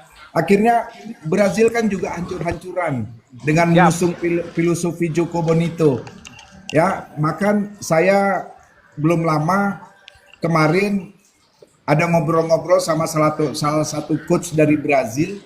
Dia sampaikan Brazil menyadari banget bahwa filosofi Joko Bonito itu bukan sesuatu lagi yang bisa diandalkan pada saat mereka harus bertarung dengan tim-tim Eropa. Akhirnya federasinya di Brazil panggil semua instruktur hebat dari Eropa ya untuk menatar semua pelatih-pelatih profesional yang ada di Brazil. Ya. Jadi artinya mereka di sini sadar diri dan sudah menghilangkan egonya mereka akan Joko Bonito tadi. Ya, mereka tahu bahwa sepak bola saat ini berkembang ternyata dengan mengandalkan gaya bermain seperti mereka selama ini ternyata mereka tidak sukses. Siap. Ya, jadi sama mungkin oke. dengan total football, Cak. Oke. Ya, oke, Izin terima kasih, Cak, saya bisa tambahan sedikit buat nggak coach saya. nggak Bisa tambahan bisa. sedikit. Maaf, nggak bisa. Oh ya, Di-mute oke, dulu. Ini Bang J ini yang mulai ini. Akhirnya banyak yang mau nanya ini. Bentar dulu. Saya geser ke Juan.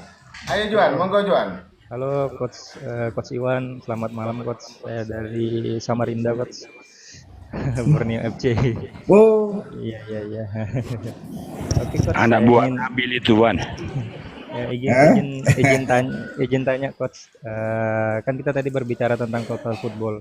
Kira-kira esensi dari total football sendiri itu apa Coach? Bisa dijelaskan nggak sedikit tentang total football itu apa? Secara komprehensif. Kemudian Ya. ingin pertanyaan lebih lagi dikit Coach. Perbedaan antara formasi 3 back dan 4 back itu kelebihannya dan kekurangannya apa Coach kira-kira? Dan menurut Coach, menurut pandangan pribadi Coach sendiri di timnas kita nih sekarang lebih cocok bermain 3 back atau 4 back? Itu aja Coach. Terima kasih Coach. ya. Satu-satu ya.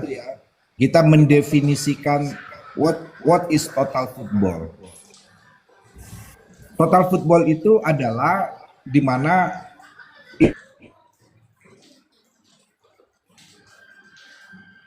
sama. Jadi total pada saat kita menyerang dengan total dengan semua pemain yang ada. Pada saat kita bertahan, kita juga bertahan dengan semua pemain yang ada. Itulah definisi dari total football. Makanya kalau dalam bahasa sepak bola ada namanya shape. Ya, ada namanya shape di mana shape itu bagaimana menjaga jarak antar lini dan jarak antar individu. Nah, filosofi total football selalu bermain bersama-sama dengan total dengan rapat pada saat kita menyerang itu tidak ada celah di antar lini dan masing-masing individu itu rapat dia. Nah, jadi artinya selalu together, bekerja secara together, menyerang bersama-sama, bertahan bersama-sama. Jadi barangkali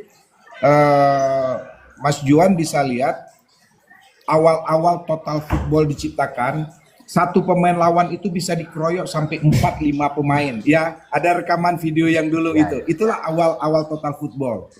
Jadi sampai pada saat itu kalau nggak salah lawan Inggris ada videonya. Ya, lawan Inggris di mana pemain Inggris bingung, pemain Belanda bisa rame-rame menyerang mempressure mereka. Nah, jadi itulah definisi dari total football yang sebenarnya. Ya, jadi mereka selalu bersama-sama. Nah, cuman memang dari awal total football seperti yang tadi saya sampaikan, awalnya memang sekarang udah agak bergeser. Mereka kuat sekali orientasinya di dalam ofensif, berpikirnya bahwa menyerang itu adalah pertahanan yang baik. Nah, pada saat mereka sering gagal, nggak lolos Piala Eropa, nggak lolos Piala Dunia, mereka coba bertransformasi dengan membangun bagaimana sekarang saatnya mereka sudah harus fokus kepada membangun compact defense. Jadi akhirnya total footballnya lebih update lah yang sekarang itu. Ya, oke. Pertanyaan berikutnya apa tadi ya? Lupa ya. Sejauh apa namanya Bentar. tiga back. Oke, kita dalam sepak bola kita nggak usah terlalu pusing dengan formasi.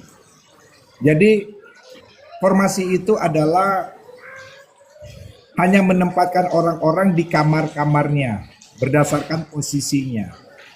Tapi yang paling kita harus menekankan adalah masalah playing style. Jadi apapun formasinya, ya, apakah kita harus bermain dengan back full, apakah kita harus bermain dengan back three, misalnya katakan gitu. Mana yang paling efektif? Saya kira tergantung dari materi yang ada. Ya kan? Kalau misalnya kita melihat kita punya banyak center back yang kuat, kenapa nggak kita harus bermain dengan back three misalnya seperti itu. Nah, tim nasional kayak kemarin, mungkin Sintayong main dengan back three karena kita punya Ijes, kita punya si Hilfigers di apa, terus Rido gitu kan. Nah, apalagi nanti ada Elkan Bakot, apa semuanya, Jordi Amat, kita punya banyak center back yang kuat. Jadi mungkin itu akan dipertahankan sama Coach Patrick. Tapi yang saya tahu, dia coba nanti membangun dengan formasi 4-2-3-1 itu udah disampaikan sama dia. Oke. Ya. Oke Juan ya. Udah Juan. Terima kasih Cak, terima kasih Coach. Oke, tolong di mute. Sekarang ganti ke Kardusista. Tetap on cam teman-teman. Jangan turun loh. Kok turun? Aduh. Oke, dari awal saya bilang yang naik gak boleh turun sampai selesai. Kalau gitu kan mending jangan naik kalau gak ngikuti regulasi, ya kan? Oke, sekarang saya geser ke Kardusista. Oke, selamat malam Coach. Ya, malam. Selalu Coach, sehat selalu. Perkenalkan, Amin. sebut saja gua Jupen Coach. Pertanyaan gua gini sih Coach. Di eranya timnas sekarang ini kan bisa dibilang krisis pemain depan nih Coach. Atau striker yang tajam deh.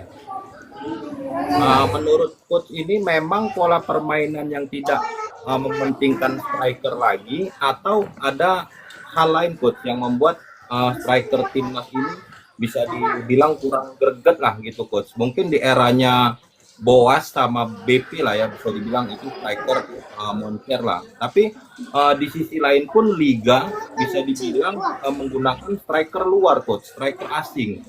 Sedangkan di top skornya itu paling sekarang itu ada Egy Maulana, itu pun bukan striker murni Coach ya. Nah, menurut Coach apa tuh yang menyebabkan hal ini terjadi Coach? Itu aja sih. Pertama, kita fokus dulu kepada striker tim nasional yang ada saat ini. Ya, kita di tim nasional kita strikernya ada si Strike. Ada satu sedikit tadi Coach yang ketinggalan. Maksud gua di eranya Coach Sin pun pernah mencoba Ilyas Paso-Jepic ya, striker luar. Itu di klub top skor, tapi di timnas pun tidak kurang menunjukkan performanya Coach. Ya, nanti saya akan sampai ke situ. Terus tadi Mas juga ada bicara soal kita sebelumnya punya striker bagus, katakanlah Boas, Bambang Pamungkas gitu ya. Di sini kita harus lebih cerdas mencermati masalah level sama seperti halnya Spaso. Ya, di kompetisi di Bali United dia top skor. Ya, bukan hanya di Bali United tapi di top skor secara keseluruhan di Liga 1 dia tercatat sebagai top skor. Tapi begitu dia di timnas, kenapa dia tidak secemerlang pada saat dia di klub, katakan gitu. Pertama yang kita harus lihat adalah level, sama seperti si Struck sekarang. Ya. Pada saat tim nasional kita progres, di mana pemain-pemain lain ya posisi-posisi yang lain itu banyak dihuni oleh pemain-pemain juga yang kelas 1 bermain di Eropa. Jadi memang saya pernah sampaikan di konten salah satu konten bahwa sebenarnya persoalan tim nasional kita saat ini adalah posisi striker. Jadi artinya kualitas daripada strike itu tidak bisa mengimbangi daripada pemain-pemain yang ada di posisi lain. Iya kan, katakanlah Orat Mangun di kiri, ya ada si Hapner, ada Tancoy, semuanya itu. Ya jadi seperti itu. Jadi memang itu PR untuk siapapun yang menjadi timnas, pelatih timnas adalah harus lebih fokus bagaimana mencari seorang striker yang kira-kira levelnya memenuhi persyaratan untuk kita bisa bersaing dengan pemain-pemain atau negara-negara kelas 1 yang ada di Asia. Nah, kita kemarin kalau nggak salah udah mau datang si Romini ya.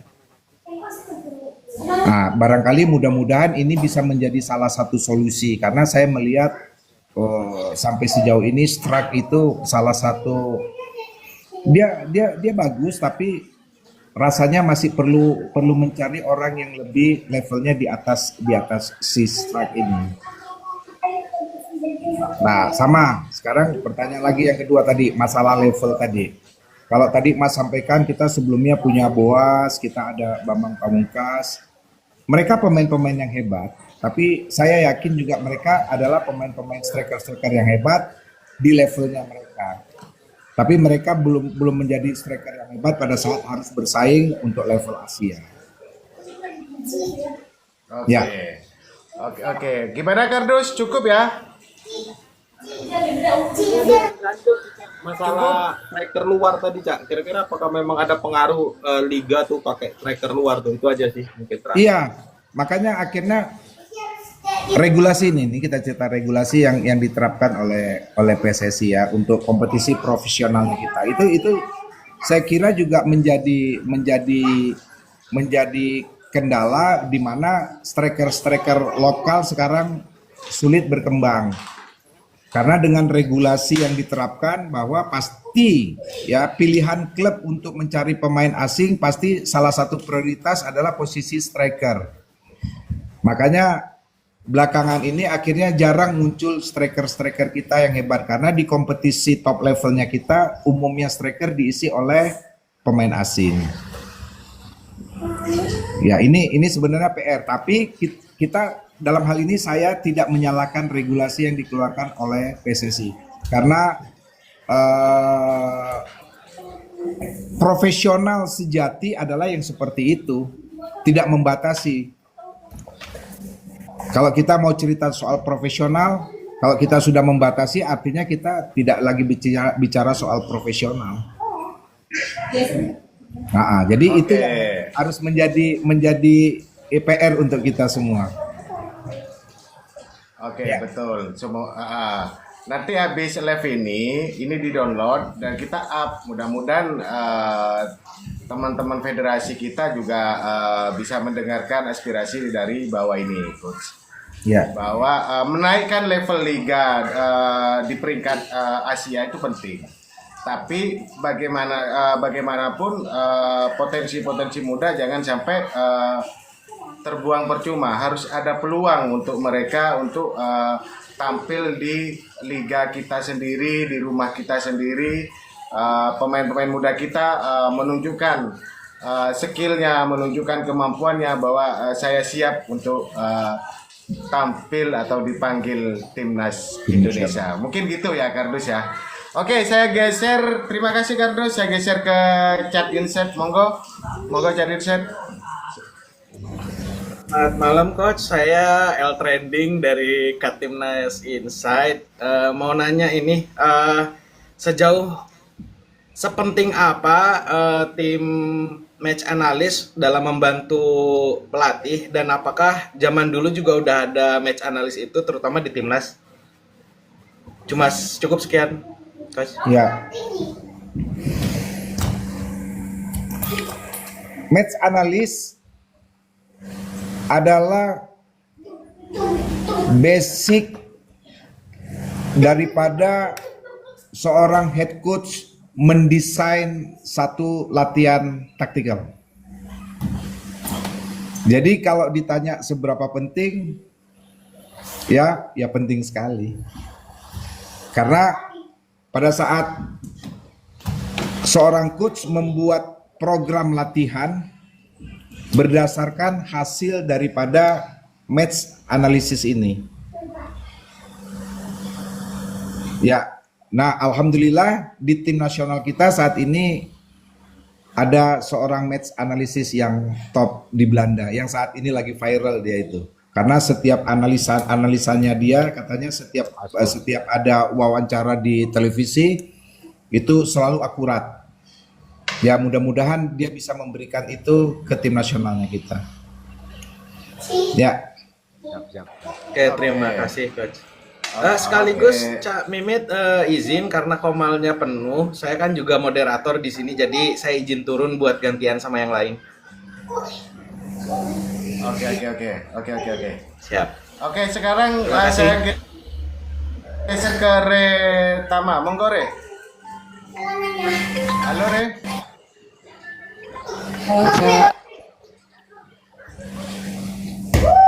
Halo Coach, salam kenal. Ya, salam kenal kembali. Ya, saya udah terhormat nih bisa langsung bertanya sama Coach nih. Nah ini saya punya pertanyaan, Coach.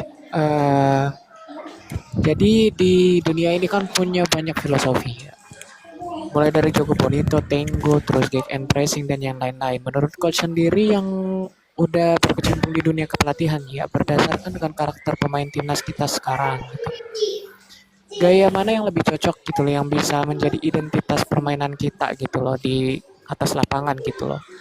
Kan kita kan sempat punya yang namanya Villanesia gitu kan. Apakah itu cocok juga atau ada salah satu gaya yang lain gitu yang menurut Coach tuh ini lebih cocok kayaknya untuk mempresentasikan timnas kita tuh seperti ini gitu loh dengan gaya mainnya gitu. Terima kasih Coach. Ya. Kalau ada pertanyaan filosofi mana yang paling cocok, itu sebenarnya jawabannya adalah tergantung dari materi yang ada. Itu dulu nomor satu. Misalnya kita di Indonesia kita juga sudah punya filosofi Villanesia ya di kurikulumnya kita. Sebenarnya filosofi apapun yang dibuat itu sebenarnya itu kemanapun kita pergi pada saat kita berbicara soal sepak bola sebenarnya sama aja. Karena pada saat kita berbicara sepak bola kita berbicara dengan three main moment ya, how to attack, how to defend dan transisi. Jadi sebenarnya basic daripada filosofi itu semuanya sama. Yang membedakan adalah karakteristik. Jadi misalnya ya orang Brazil itu karakteristiknya mengartikan sepak bola adalah pada saat bola di kaki. Nah jadi artinya orang Brazil selalu pada saat berlatih sepak bola pasti dia nggak jauh dari bola karena menurut mereka sepak bola adalah pada saat mereka pegang bola. Nah jadi intinya yang mau saya sampaikan di sini tergantung dari materi yang ada. Kita aja di Indonesia kadang-kadang berbeda. Pemain-pemain di wilayah barat tidak sama dengan anak-anak Papua. Anak Papua paling nggak nyaman kalau dibilang pada saat bertahan, oke, kita harus tunggu dulu di middle third misalnya gitu. Kita tunggu di tengah, baru kita nanti counter. Anak Papua nggak bisa kita kasih gitu karena anak Papua seneng main bola. Karakter orang-orang Papua itu seperti itu. Nah jadi kalau ditanya mana yang paling cocok filosofinya, saya kira itu nomor 2 lah. Tapi bagaimana pelatih nanti bisa membangun, mencari satu filosofi yang efektif, yang akhirnya bisa memaksimalkan daripada individu-individu yang ada di tim nasional Indonesia. Karena ini agak berbeda nih kalau kita mau cerita timnas kita, ini agak beda. Pada saat misalnya di first team, banyak pemain diaspora, filosofinya tentu nanti berbeda dengan yang di second teamnya, di mana second teamnya nanti banyak pemain-pemain lokal, kan gitu. Jadi pasti berbeda. Jadi yang penting bagaimana kita melihat satu konsep taktikal yang paling cocok, yang paling efektif dengan materi yang ada. Itu dulu yang harus digarisbawahi. Ya. Ya. Oke, udah cukup ya, Re? Enggak, cukup, Cak. Terima kasih, Coach. Oke. Yo. Terima kasih. Saya geser ke Kang Parabot. Monggo Kang Parabot.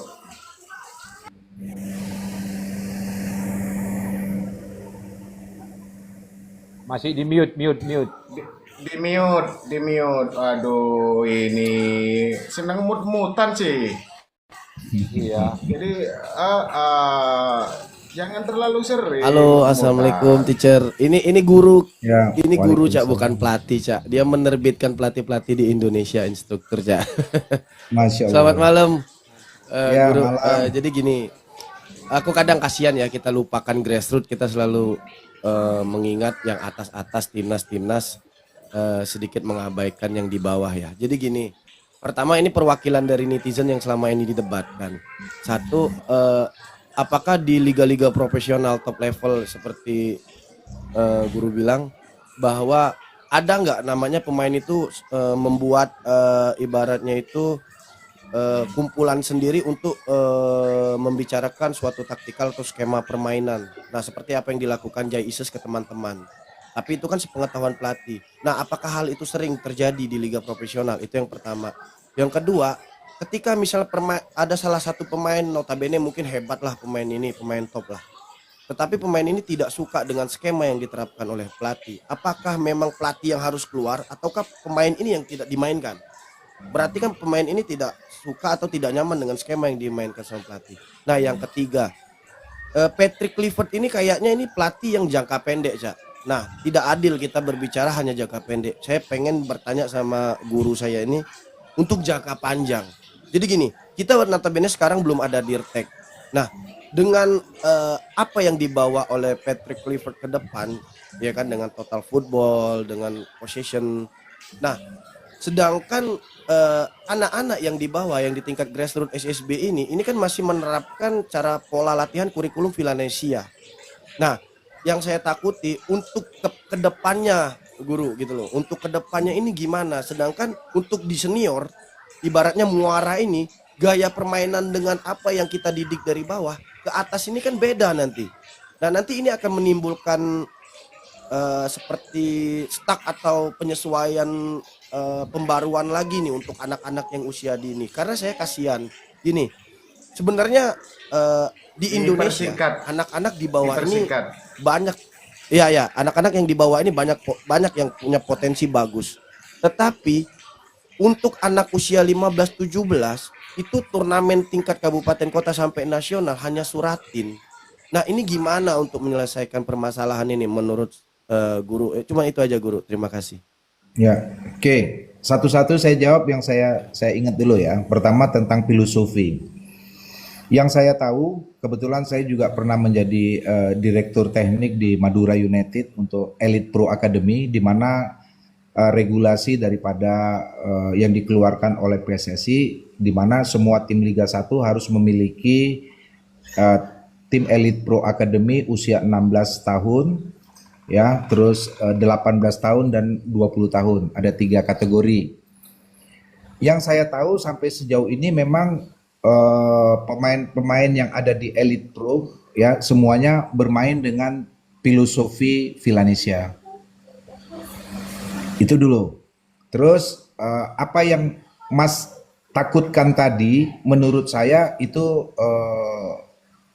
barangkali bisa saya jawab di sini, mudah-mudahan bisa menjadi satu pemahaman yang kuat bahwa pada saat kita mempelajari misalnya satu filosofi Villanesia, sebenarnya apa sih spesifikasi atau karakteristik daripada Villanesia itu yang kira-kira kalau misalnya dibawa kurikulum Villanesia, kita bawa ke Malaysia, kita bawa ke Thailand gitu kan, apa yang nggak cocok?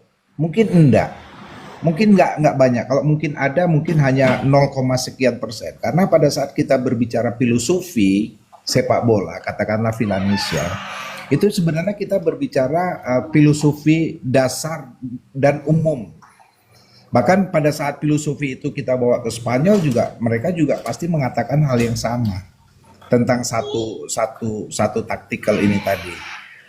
Tadi saya sampaikan bahwa pada saat kita berbicara sepak bola, apa sih? Kita hanya berbicara pada 3 faktor. Bagaimana bertahan, transisi, dan menyerang dan transisi. Cuma itu. Nah, prinsip-prinsip dasar daripada taktikal ini kan seluruh dunia sama. Kalau kita bertahan, bagaimana kita pressure, bagaimana kita cover, dan bagaimana balance dengan menempatkan posisi-posisi yang menurut tuntutannya. Nah, jadi itu masalah filosofi tadi. Jadi saya kira bukan sesuatu hal yang sulit. Nah, terus apalagi ya tadi pertanyaannya. Cak Min Mungkin bisa cukup dulu dibantu? ya. Kang Parabot mungkin cukup dulu, waktunya mepet ini. Di mute itu di mute. Kang Parabot itu di mute. Oke, cukup dulu ya. Sekarang geser ke Kanda, monggo. Dipersingkat Kanda ya, pertanyaannya ya, waktunya udah mepet. Siap, Camit. Terima kasih Camit, waktunya.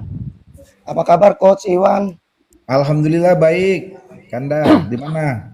Iya Coach, saya sebagai supporter dari timnas ya Coach ya, ingin menanyakan beberapa Coach terkait tadi Coach Iwan udah menyampaikan adanya gap ketika mendapatkan ilmu dari Belanda diterapkan di dalam negeri. Nah, masih ada gap yang masih jauh. Nah, ini selaras dengan pelatih yang sekarang kan dari Belanda, sedangkan yang mendapat sisi positifnya kan diaspora kita ya Coach ya. Ya. Sisi positif karena pelatihnya berasal dari Belanda juga. Nah, menurut Coach ini apakah nanti akan terjadi hal yang sama dengan pengalaman Coach Iwan sebelumnya, pemain-pemain yang lain selain diaspora kita dalam beradaptasi dengan pelatih yang baru ini Coach? Apakah gapnya masih jauh atau akan lebih mudah sekarang Coach? Itu yang pertama Coach. Terus yang kedua Coach, saya ingin mendengar sudut pandang. Satu aja. Boleh tambahan Satu dikit aja. Kak? Gak bisa satu aja. Siap oke Cak. Oke, Siap. monggo coach. Ya, oke. Tadi udah saya sampaikan bahwa mungkin kondisi kita saat ini bukan hal yang sulit untuk Coach Patrick menerapkan filosofi apa yang dibawa dari Belanda. Karena materi yang ada saat ini adalah mayoritas pemain-pemain yang berasal dari sana. Nah, itu satu. Terus agak berbeda dengan pada saat pengalaman saya tadi. Itu kan langsung tuh yang tadi dari Belanda terus dengan pemain-pemain lokal, 100% pemain lokal. Jadi agak berbeda. Terus eranya juga berbeda, di mana pada saat era sekarang banyak pemain-pemain kita yang sudah belajar keluar.